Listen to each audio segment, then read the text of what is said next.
नमस्कार, न्यूज और के विशेष कार्यक्रम आमना सामना में आपका स्वागत है। मैं हूं देवेंद्र कुशवाहा। आज इस कार्यक्रम में हम बात करेंगे गौ माता की, जो एमपी की सड़कों पर घूमती देखी जा रही हैं। सड़कों पर घूमती गौ माताएं दुर्घटनाओं को भी दावत देती हैं। ऐसे में गौ माताएं तो घायल होती ही हैं, गौवंश घायल होते ही हैं, आम आदमी भी इससे दुर्घटना का शिकार होता है। ऐसे में कांग्रेस ने सरकार को आड़े हाथों लिया है। आखिर सबसे बड़ा सवाल है कि गौ माता की रक्षा की बातें करने वाली सरकार खुले में सड़कों पर घूमती हुई गौ माताओं को रक्षा करने में क्यों असमर्थ है। आज इसी मुद्दे पर करेंगे चर्चा। तो आइए शुरू करते हैं गौवंश पर सियासत।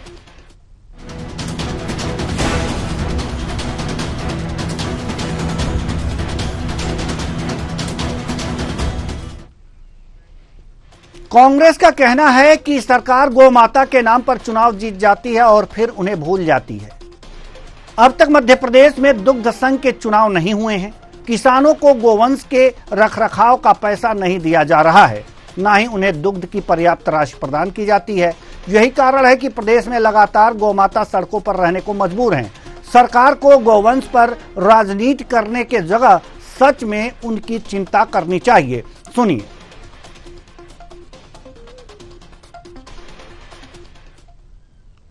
कि गौ माता सड़कों पे है, क्यों है?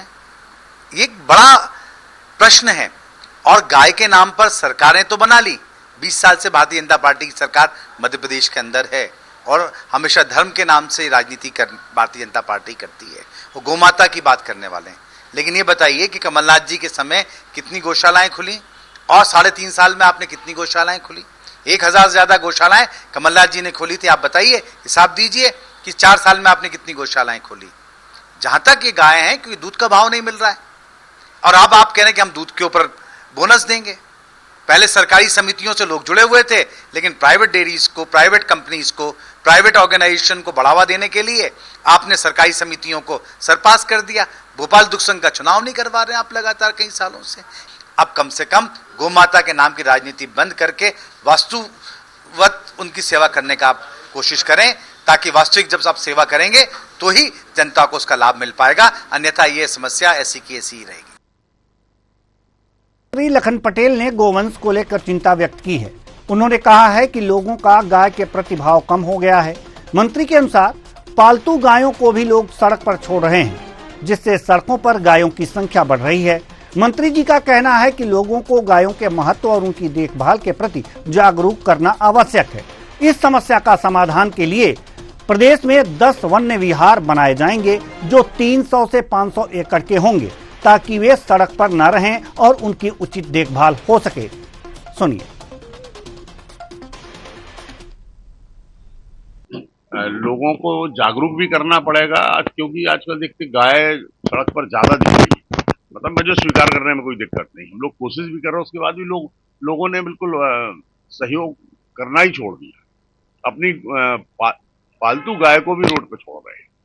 तो मैं उनसे भी निवेदन करना चाहता हूँ, और जो हम लोग बेसहारा गौ माता है उसके लिए हम लोगों ने ये प्लान कर रहे हैं कि बड़े बड़े वन्य विहार मतलब 400 एकड़, 500 एकड़, 1000 एकड़ में बना करके, और उसको फेंसिंग करेंगे। हम फेंसिंग करके वहीं पानी की व्यवस्था और उनके साइड वाइड बना के कुछ उनको की व्यवस्था, चारा की व्यवस्था, वही सब करेंगे।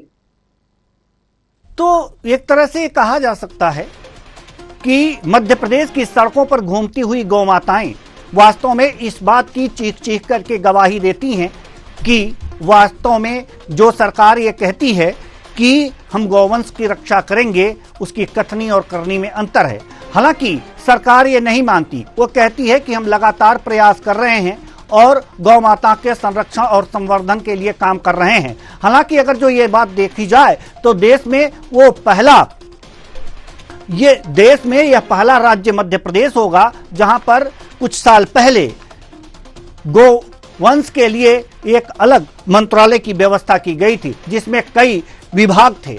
आज स्थितियां ये हैं कि गोवंश सड़कों पर घूमते हुए नजर आते हैं। सरकार चिंतित है और ये कह रही है कि जो भी स्थितियां हैं इस समय सड़कों पर बनी हुई गौवंश देखे जा रहे हैं, उसका कारण यह है कि लोगों में गोवंश के प्रति भाव कम हुआ है। क्यों कम हुआ है, इस पर भी चर्चा करेंगे और जानने की कोशिश करेंगे कि आखिर सरकार के प्रयास में कमी है या लोगों के भाव कम हुए हैं। आखिर क्या कारण है कि जो सड़कों पर गोवंश देखे जा रहे हैं। आज इसी मुद्दे पर करेंगे चर्चा, और चर्चा के लिए हमारे साथ जो मेहमान जुड़े हुए हैं उनसे आपका परिचय करा दें। राजेंद्र सिंह जी, प्रवक्ता बीजेपी, केदार शंकर शिरोही जी, प्रवक्ता कांग्रेस, हमारे साथ वरिष्ठ पत्रकार महोदय भी जुड़ेंगे। लेकिन चर्चा की हम शुरुआत करते हैं। दोनों मेहमानों का बहुत बहुत स्वागत है हमारे इस कार्यक्रम में। चर्चा की शुरुआत करेंगे केदार शंकर शिरोही जी, प्रवक्ता कांग्रेस, आपसे।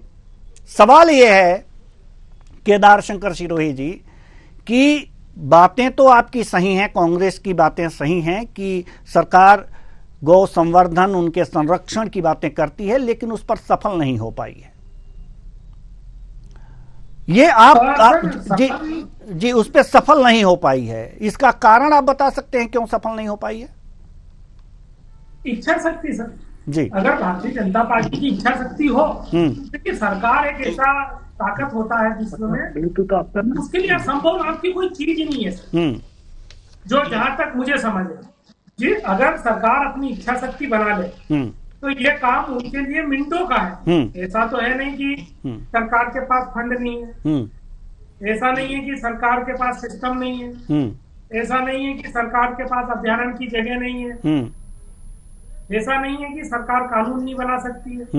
तमाम चीजें जो है वो सरकार के हाथ में। देखिए भारतीय जनता पार्टी की प्राथमिकता मंच पर अलग होती है और नीति पर अलग होती है। ये दोनों हम लोग बहुत बारीकी से समझते हैं। उसी का दुष्परिणाम है कि आज जो गोवंश है, देखिए इससे 2-3 तरह का प्रॉब्लम आ रहा है।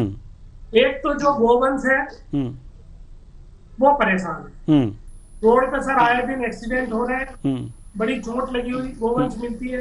अभी कुछ दिन पहले हम लोगों ने भी गलों में वो रेड पट्टियां बांधी थी ताकि रात में लोगों को दिख जाए तो गौ की रक्षा हो सके। दूसरा उससे जो टकराता उनको प्रॉब्लम। तीसरा रोड पे डिस्टरबेंस है। चौथा रात में किसान जो उस इलाके के हैं वो बहुत परेशान।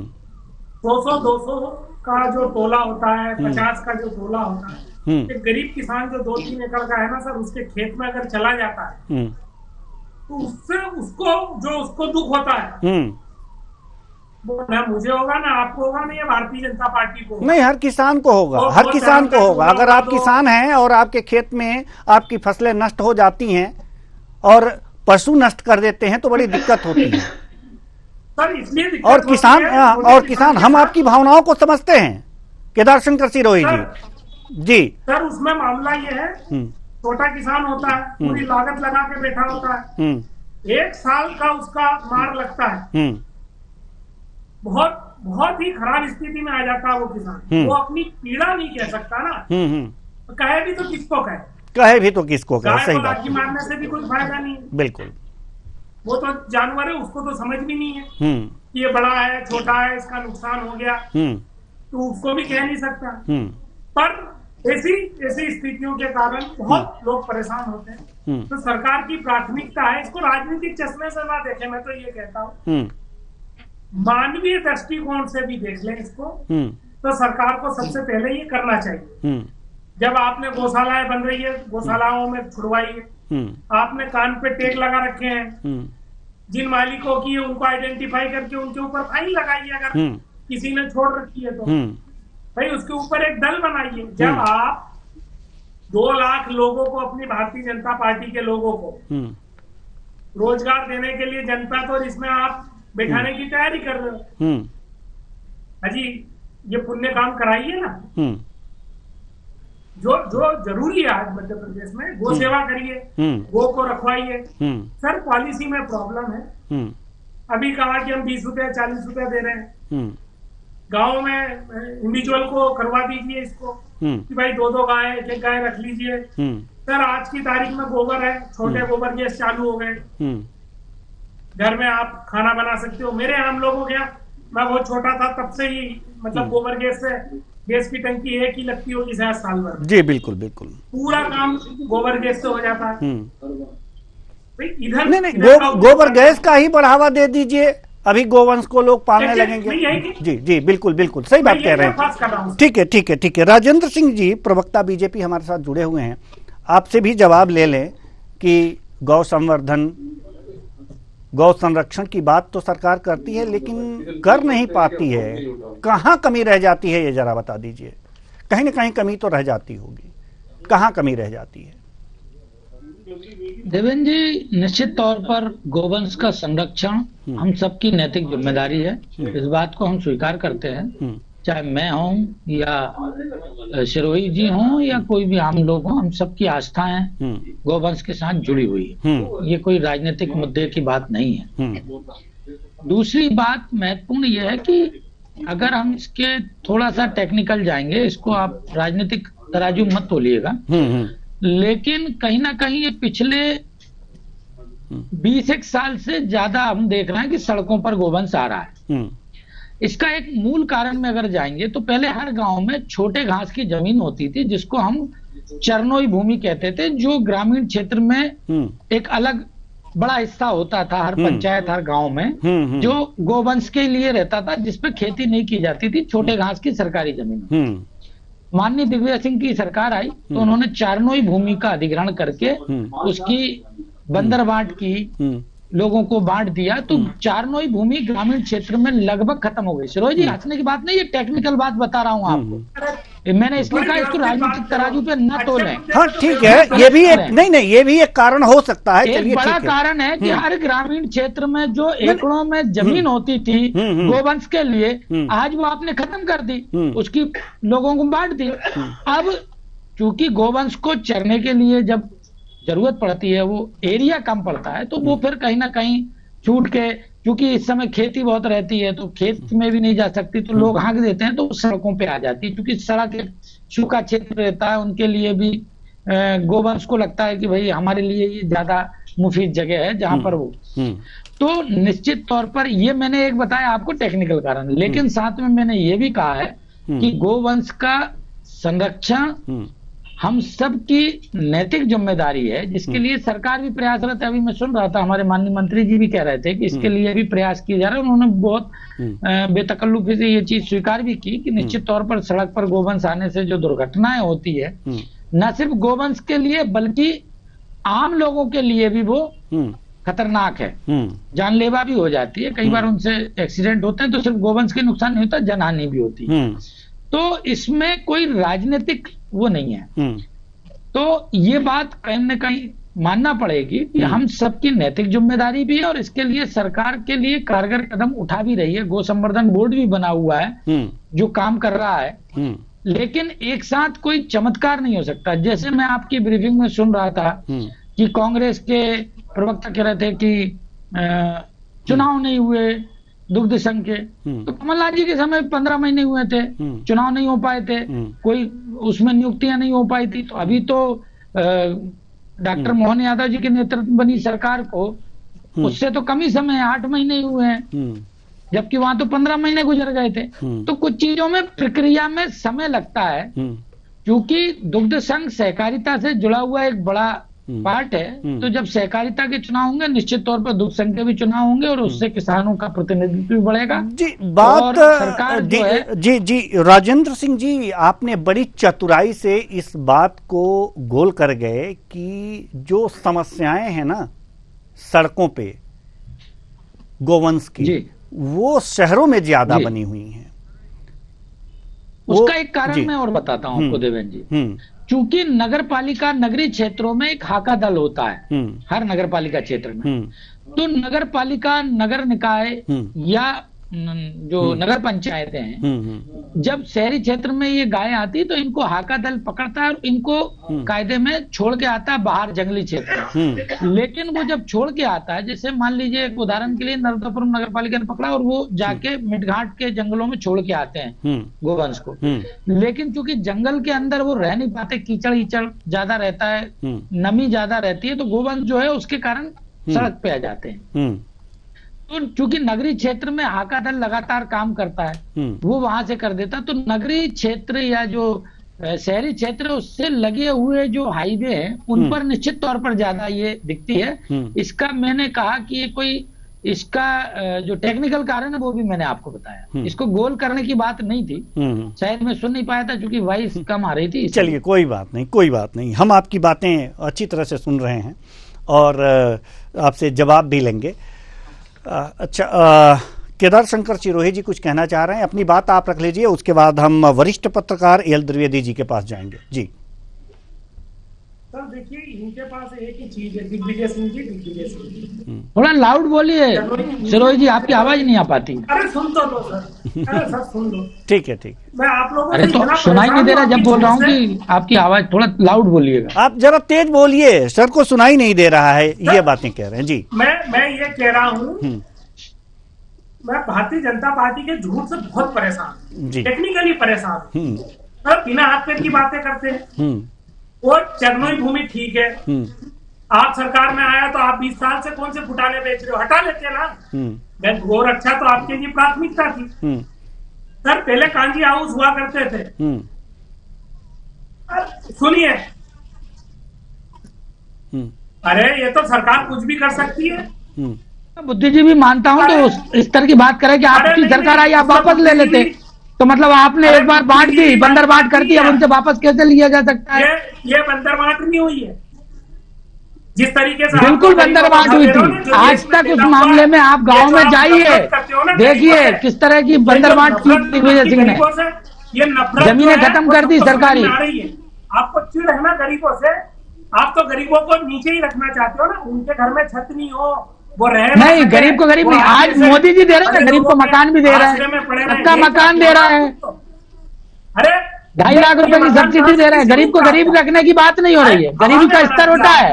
आपकी सरकार में गरीब को गरीब रखा जाता था, सिर्फ कुछ लोगों को पटेलों ने बंदर बांट करी है। चरनोई भूमि लोगों ने अपने अपने कब्जे में कर लिया। आज कितनी जमीन है, आप जरा एक बार उसका रिकॉर्ड उठा के देखिएगा कि लोगों के कब्जे में है वो। चलिए जायज लोगों के पास नहीं थी वो, एल द्विवेदी जी, जायज लोगों के पास नहीं है। चरनोई भूमि आज भी जो है ना, द्विवेदी जी इंतजार कर रहे हैं। एल द्विवेदी जी की भी बारी है, वरिष्ठ पत्रकार हैं, वो भी अपनी बारी का इंतजार कर रहे हैं, तो हम उन्हीं के पास आएंगे। चरनोई भूमि और सड़कों पर गोवंश, क्या संबंध है और कितना संबंध है?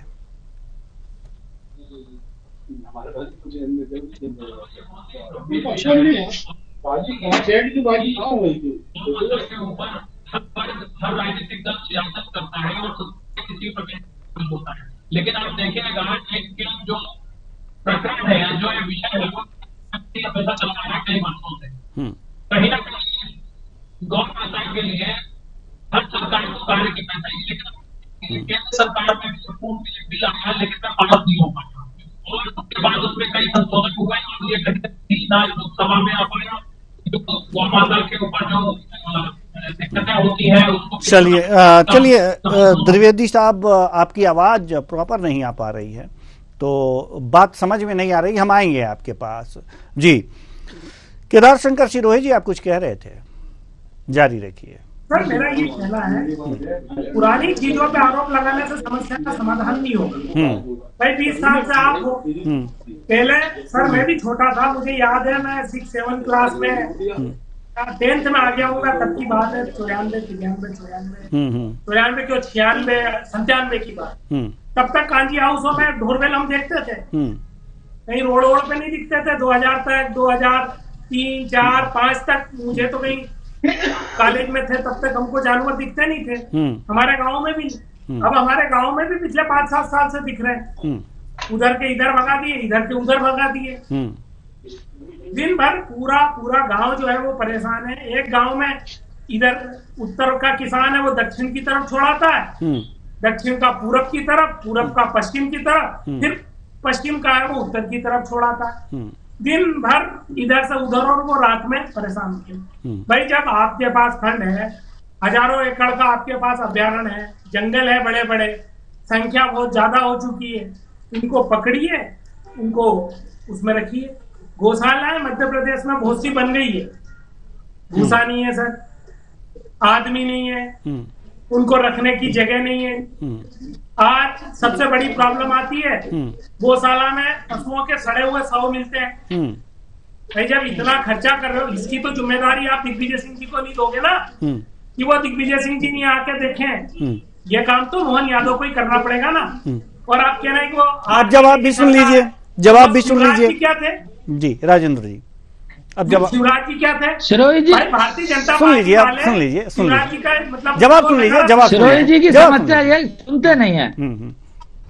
नहीं सुनते हैं। चलिए आप सिरोही जी अपनी ने बात स्वयं कहा कि ये समस्या 20 साल से आ रही। मैंने भी सबसे पहले यही कहा कि ये लगभग 15 से 20 साल हो गए इस समस्या का, क्योंकि 2003 में जब दिग्विजय सिंह की सरकार गई उसके पहले ही ये चारनोई भूमि का मसला आया था। तो जब जमीन कम हुई तब से ही ये समस्या ज्यादा हुई है। ये एक बड़ा कारण इसका है।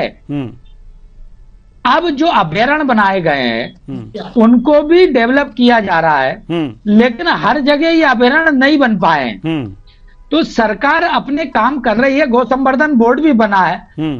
इन्होंने कहा कि गांव में आज भी कानी हौद और वो व्यवस्था है, लेकिन उतनी संख्या में नहीं जा पाते जानवर वहां पे, क्योंकि बड़ी संख्या में गोवंश है। तो इसको अभयारण्य के ही लिए विकल्प है। इस बात से मैं सहमत हूं कि एक बड़ा अभयारण्य हर 100-150 किलोमीटर के बीच में एक बड़ा अभयारण्य होना चाहिए जो सिर्फ गोवंश के लिए हो।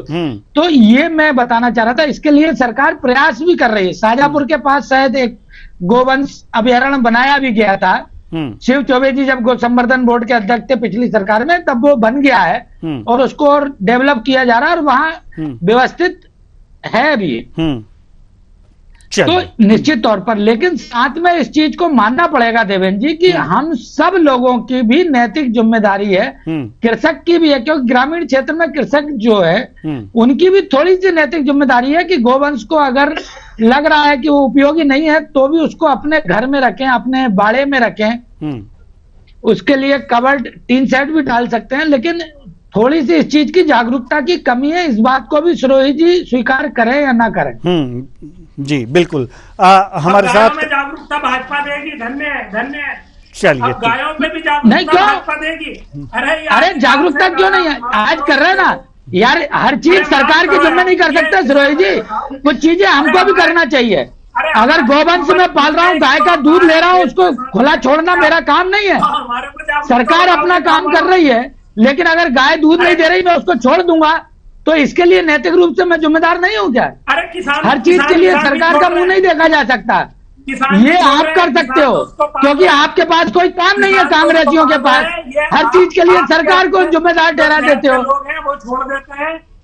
मैंने ये कहा सरकार अपनी तरफ से काम कर रही है, गौ संवर्धन बोर्ड अपना काम कर रहा है, लेकिन लोगों में भी थोड़ी सी जागरूकता होनी चाहिए। चलिए तो इस चीज को स्वीकार करने में आपको पूछ लेते हैं ना, होती है। एल द्विवेदी जी से पूछ लेते हैं कि सड़कों पर जो गायें हैं, गोवंश हैं, उसके लिए जिम्मेदार कौन है? एल द्विवेदी साहब। देखिए, कहीं ना कहीं सरकार को पहले व्यवस्थाएं करना पड़ेगी। आप देखिए, पूर्व में कई वर्षों से भारतीय जनता पार्टी की सत्ता पर काबिज है, लेकिन कहीं ना कहीं गौवंश को लेकर के ये जो बहुत ही संवेदनशील विषय है, लेकिन इसके लिए जब जब चुनाव आते हैं तो ये मुद्दा बढ़ जाता है और जैसे चुनाव खत्म होते हैं तो ये मुद्दा फिर धरातल पर चला जाता है, चाहे वह केंद्र की सरकार हो चाहे वह राज्य की सरकार हो। कहीं ना कहीं गौवंश के लिए जब गौचर भूमि रहेगी और उनको व्यवस्थापन उनका एक रहेगा, चाहे वह वन्य विहार हो चाहे कुछ भी हो, तो जो सड़कों पे गौ माता है वे नहीं दिखेंगी। दूसरी ओर इसके ऊपर एक कठोर कानून भी सभी केंद्र सरकार को बनाना चाहिए, जिसको हर सरकार, राज्य सरकार उसको फॉलो करे। लेकिन केंद्र में जब ये बिल आया तो ये बिल लिंगर ऑन हो गया और ये बिल पास नहीं हो पाया पिछले पूर्व में जो सरकार थी। अब देखते हैं कि फिर से केंद्र में सरकार है, क्या वह इस पर बिल लाएगी, चाहे जैसे इस प्रकार से मानसून सत्र चल रहा है, इसके बाद शीतकालीन सत्र आएगा, तो क्या वह इस पर बिल ला करके क्या उस पर कठोरतम कार्रवाई के लिए बिल पास करा पाएगी? ये भी एक बहुत ही महत्वपूर्ण विषय है। दूसरी ओर जिस प्रकार से गौवंश को हर वक्त गौवंश पर राजनीति हुई है, जब तक सरकार गौ संवर्धन बोर्ड को या फिर जो अन्य बोर्ड है उनको मजबूत नहीं करेगी, क्योंकि आप देखेंगे अन्य विभागों में तो बहुत बड़ा बजट है, बहुत सारा बजट है, लेकिन आप देखेंगे कि गौ संवर्धन बोर्ड में उतना बजट नहीं है। क्यों नहीं है? क्योंकि उसमें बजट देना पड़ेगा, आपको ज्यादा से ज्यादा बजट देना पड़ेगा। गौ कैबिनेट की भी बात हुई थी हमारे पूर्व की सरकारों में, लेकिन एक ही वो बैठक हो पाई, आज तक दूसरी गौ कैबिनेट बैठक ही नहीं हो पाई। जी। तो इसके जिम्मेदार कहीं ना कहीं प्रदेश की सरकार है, क्योंकि उसको अगर ये संवेदनशील है तो उसको लगातार गौ कैबिनेट बैठक करना चाहिए और गौ संवर्धन बोर्ड या जो अन्य बोर्ड है जो इस दिशा में काम कर रहे हैं तो उसको मजबूत करने के लिए वहां पर बजट का आवंटन करना चाहिए। जी। राजेंद्र जी, सरकार तो जिम्मेदार है, एल द्विवेदी जी भी कह रहे हैं, अब क्या कहेंगे? बिल्कुल। मैं एक चीज और जानकारी, थोड़ा सा मेरा ज्ञानवर्धन हो जाएगा। द्विवेदी जी ये बताते हैं कि जो बिल केंद्र सरकार ने लाया था उसका विरोध किसने किया था? क्या कांग्रेस और पहली बात उसका विरोध किसने किया था? विरोध नहीं किया था, ड्राफ्टी का बिल ऐसा आया कि उसके बाद मैं बता रहा हूँ ना, विरोध किसी भी राजनीतिक दल ने किया था। जब वो ड्राफ्ट का बिल आया, सुनिए तो, जब वो ड्राफ्ट का बिल आया, अब ठीक है, सुन लीजिए, द्विवेदी जी कुछ कह रहे हैं। जब वो ड्राफ्ट का बिल आया तो चुनाव बिल्कुल 1 महीने से भी कम समय बचा था जब आदर्श आचार संहिता लगनी थी। तो ऐसा बिल ऐसे समय पर क्यों लेकर आए जब वो पास ही नहीं हो पाएगा? ये बिल वो पहले भी तो ला सकते थे जब इतने साल से सरकार केंद्र में चल रही है। देखिए, मैं आपसे यही कहना चाह रहा था कि जब आया तो उस समय भी समय था ना, लेकिन स्वीकार नहीं किया। उत्तर प्रदेश सरकार ने जब एक बिल लाई तो सपा के लोगों ने विरोध कर दिया। तो ये भी राजनीति होती है।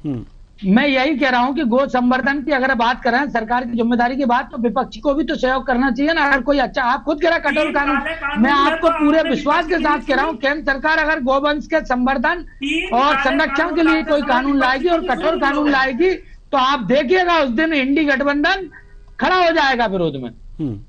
तो ये इनको भी नैतिकता, ये सिर्फ दूसरों को पाठ पढ़ाते हैं, इनके अंदर कोई नैतिकता की बात नहीं होती। जब योगी जी गोवंश के संवर्धन और संरक्षण की बात करते हैं तो सपा विरोध करती, उस दिन ये मुंह में दही जमा लेते हैं। तो ये लोग का इनका एक शुरू से रहा है। दूसरी चीज, मैंने इस बात से इनकार नहीं किया कि सरकार की नैतिक जिम्मेदारी नहीं है, शायद आप सुन नहीं पाए। मैंने कहा कि सरकार की जितनी नैतिक जिम्मेदारी है, हम सबकी भी थोड़ी सी जागरूकता की जिम्मेदारी है। द्विवेदी जी, ये इस बात से चलिए केदार शंकर सिरोही जी कुछ कहना चाह रहे हैं।